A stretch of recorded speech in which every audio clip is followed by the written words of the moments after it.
Recently জেহোপের সাথে অনেক খারাপ হয়েছে, কারণ জেহোপ তার দাদিমাকে চিরকালের মতো আজ হারিয়ে ফেলেছে। জেহোপ তো ভাই তার দাদিমার অন্তিম সংস্কারে পর্যন্তও যেতে পারেনি, কারণ ভাই সে বেচারা তো আর্মিদের সাথে কনসার্টে ছিল। এত বেশি হৃদয় বিদারক একটা ঘটনা, তার মধ্যে জেহোপের মনে শত শত কষ্ট, এসবের বোঝা নিয়েও জেহোপ আর্মিদের জন্য, শুধুমাত্র ফ্যান্সদের জন্য কনসার্টে পারফর্ম করেছে। আর তখন যে আর্মিদের জেহোপকে সাপোর্ট করেছিল, উল্টো সেই আর্মিরা এখন জেহোপকে নিয়ে ট্রল করছে।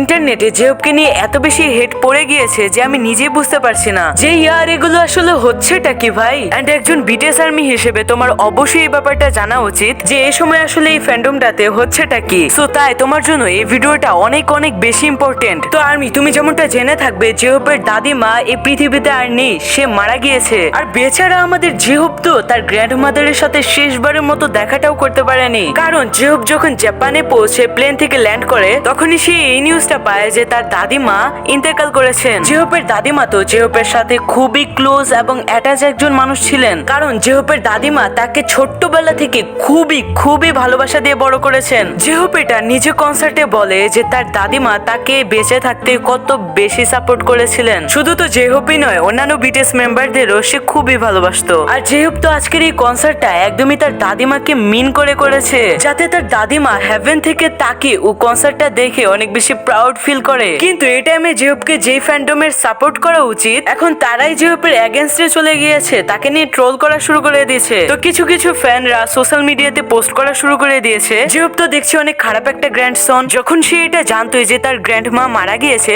তাহলে কেন তার সাথে সে দেখা করতে গেল না। মানুষ বলছে একটা মানুষ কিভাবে এতটা আনগ্রেটফুল হতে পারে যে তার গ্র্যান্ডমাদারের শেষ বিদায়েও সে উপস্থিত হলো না। কনসার্টে তো দেখছি জেহোপ অনেক বেশি হাসি খুশি আছে, ড্যান্স করছে। আর কিছু ফ্যান্স তো এতটাই নিচে নেমে গিয়েছে যে বলছে জেহোপ কি আদৌ তার গ্র্যান্ডমাদারের মৃত্যুতে কষ্ট পেয়েছে? কই, তাকে তো এক ফোঁটাও কাঁদতে দেখলাম না কখনো। তুমি একবার নিজে কল্পনা করে দেখো কিছু ফ্যান্স কতটা বেশি নিচু, এরা কেমন অদ্ভুত অদ্ভুত আজব আজব এবং চিপ কথাবার্তা বলে থাকে। ভেবে দেখো জেহোপ যে কিনা এই ফ্যান্সদের জন্য, হ্যাঁ এই ফ্যান্সরা যাদের জন্য জেহোপ তার দাদিমার সাথে দেখা পর্যন্ত করতে গেল না, তারা এখন আমাদের হবিকে নিয়ে ট্রোল করছে, এত বেশি কটু কথা বলছে। ইয়ার জেহোপ এই ফ্যান্সদের জন্য, হ্যাঁ এই ফ্যান্সদের জন্য এগুলো করলো। ভাই আমাদের জেহোপ বুকে এত বেশি কষ্ট নিয়ে, মুখে হাসি নিয়ে আর্মিদের জন্য, শুধুমাত্র আর্মিদের জন্য হাসি মুখে কনসার্টে পারফর্ম করেছে, যাতে করে আর্মিদের কনসার্ট খারাপ না হয়। যে ফ্যান্সরা কনসার্টে একটু এনজয় করতে এসেছে, বিটিএস কে দেখতে এসেছে, তাদের মনটা যেন খারাপ না হয়। জেহোপ সেই জন্যই ফিরে যায়নি। আর তাছাড়াও ভাই বিটিএস এর একজন সদস্য ছাড়াই বিটিএস অচল, এটা আমরা সবাই জানি। আর্মি তুমি একবার নিজে ইমাজিন করে দেখো তো বিটিএস এর কনসার্টে এমন কত কত আর্মি হয়ে থাকবে যারা কিনা এই প্রথমবার হয়তো বা বিটিএস এর কনসার্টে এসেছে। ভাই জেহোপ কিভাবে পারতো আর্মিদের মোমেন্টটা খারাপ করতে? জেহোপ হয়তো চাইছিল না যে আর্মিদের মনটা খারাপ হোক, কারণ অনেকের জন্য এটা ফার্স্ট টাইম। সে চাইলেই হয়তো বা আর্মিদের ছেড়ে ফিরে যেতে পারতো না। আর কোথাও না কোথাও জেহোপের তো এমনটাও লাগতে পারে, আমি যদি আজ কনসার্ট থেকে ফিরে যাই তাহলে কি আমার দাদিমা আবার সুস্থ হয়ে উঠবে, ফিরে আসবে আমার দাদিমা আবারও আমার কাছে?